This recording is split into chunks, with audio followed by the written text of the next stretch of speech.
toute l'actualité des régions d'outre-mer et des ultramarins de l'Hexagone sur outremernews.fr.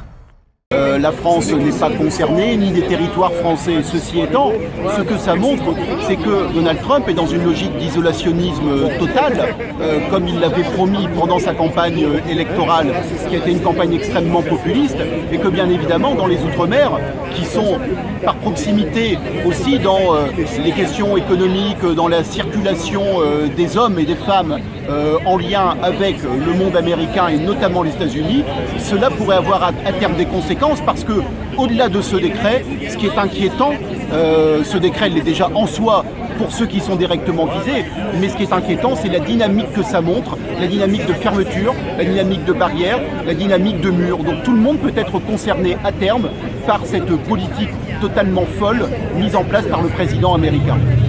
Et attendez-vous un soutien aussi des ultramarins dans ce combat ? Écoutez, je pense que tout le monde doit se sentir solidaire, et des personnes qui sont aujourd'hui frappées par ce décret, et des militants qui aux États-Unis, ou même des citoyens qui aux États-Unis se mobilisent, s'indignent par rapport à cette logique de fermeture qui est un contresens historique total par rapport à ce que sont les États-Unis, qui sont un pays qui a été forgé notamment par des immigrations successives, ce que Donald Trump, quelque part, remet en cause, alors qu'on est là dans l'ADN même des États-Unis sur le plan historique.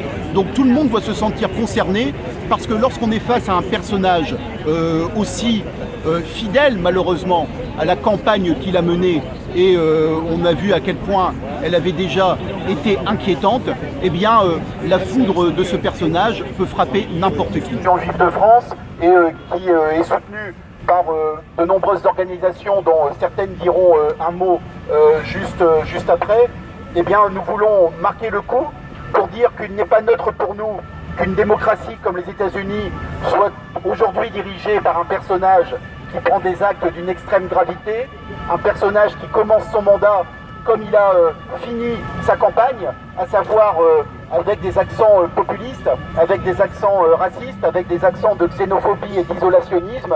Et donc nous voulions montrer notre indignation, montrer à Donald Trump que partout dans le monde, cette politique ne passe pas inaperçue, que cette politique est une politique d'indignation, et que non, on ne peut pas vivre aujourd'hui dans le monde en vase clos, et que le monde, il est fait de personnes qui ont des affinités au-delà des frontières, qui ont des liens au-delà des frontières, qui ont des volontés de circuler au-delà des frontières.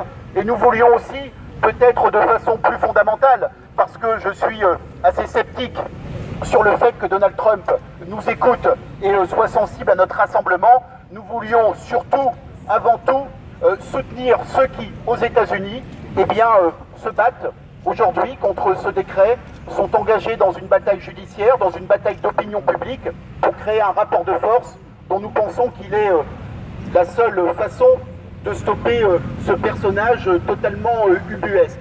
À part que lorsque Ubu a le pouvoir, cela peut donner des catastrophes.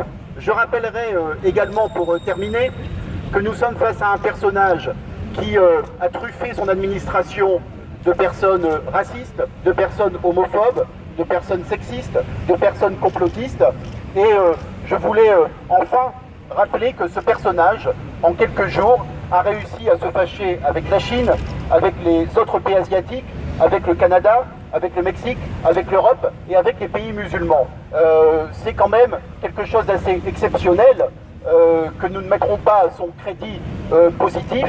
Et donc, encore une fois, il me semble qu'il est important que nous, ici en France, comme d'autres l'ont fait à travers le monde, que nous soyons solidaires de ceux qui sont frappés directement par cette mesure et de ceux qui la combattent avec beaucoup de courage face à un président, encore une fois, qui est dans un ultra-populisme.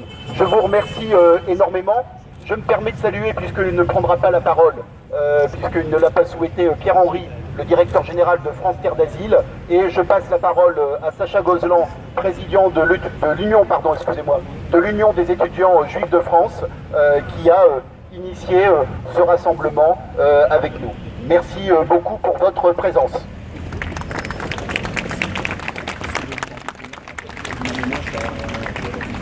Normalement, ça lâche.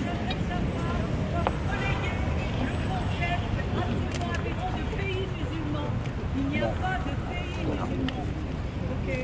Moi, je tiens Alors, d'abord, juste un mot.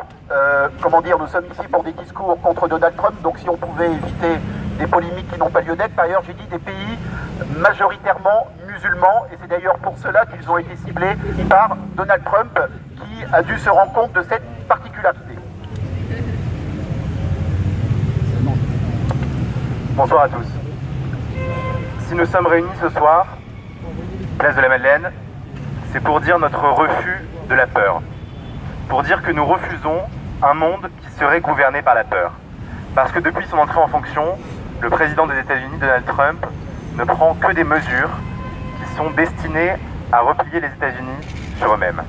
Parce que la force et la puissance des États-Unis à travers le monde, c'est d'être une nation qui s'est construite sur l'immigration, qui s'est construite sur l'ouverture. Les mesures qu'a prises Donald Trump depuis son entrée en fonction, elles referment le monde des possibles.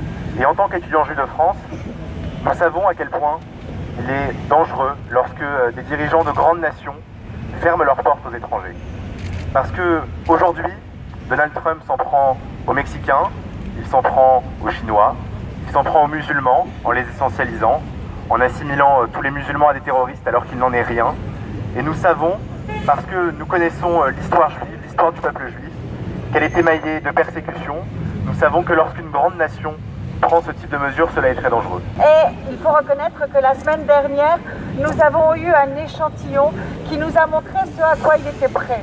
Aujourd'hui, nous sommes ici pour justement la question des réfugiés, la question des migrants qui se retrouvent interdits de rentrer aux États-Unis, principalement sur la base de leur religion. Et cela nous inquiète beaucoup. Cela nous inquiète parce qu'en fermant les portes aux réfugiés, il envoie un message très négatif au monde alors que l'on sait qu'on est en train de traverser la crise humanitaire la plus importante depuis la Deuxième Guerre mondiale. On sait également que les personnes qui viennent aux États-Unis, les réfugiés qu'ils refusent d'accueillir aujourd'hui, ont fui le terrorisme, soi-disant qu'ils veulent combattre, et surtout ils ont fui des pays où les États-Unis ont contribué directement à déstabiliser ce qui a entraîné leur départ. On est plus de 30 000 expatriés à Paris et en banlieue. Et on est tous contre Trump. Il y a très peu qui sont... Enfin, au moment de l'élection, j'étais canadienne tellement j'avais honte. Mais pourtant, ça fait 26 ans que je suis à Paris. Et je me battrai jusqu'à mon dernier souffle. C'est justement un travesti qui se passe avec l'arrivée de cet homme, cet insecte et Bannon et toute son équipe.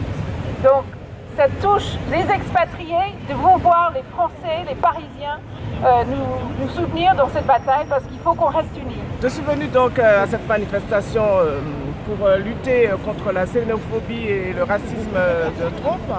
Et je trouve incroyable qu'un pays qui a été construit par l'immigration puisse aujourd'hui refuser des gens de circuler librement. Donc, en quelque sorte, il est en train de nous construire un nouveau Hitler, en quelque sorte. Il est en train de sélectionner les gens comme sélectionnait jadis la bande du KKK. Donc, en fait, contre tout ce qui a été fait par Luther King a recommencé, en fait. Et ça nous inquiète beaucoup, d'autant plus que nous avons ici Marine Le Pen qui s'en branche dans les bras de Donald Trump pour nous imposer aussi la politique de Donald Trump. Donc c'est très inquiétant. Pour moi, Trump, c'est un désastre. Et je connais, j'utilise le mot pas Donald Duck, Donald Canard, Donald Connard. Donald Connard.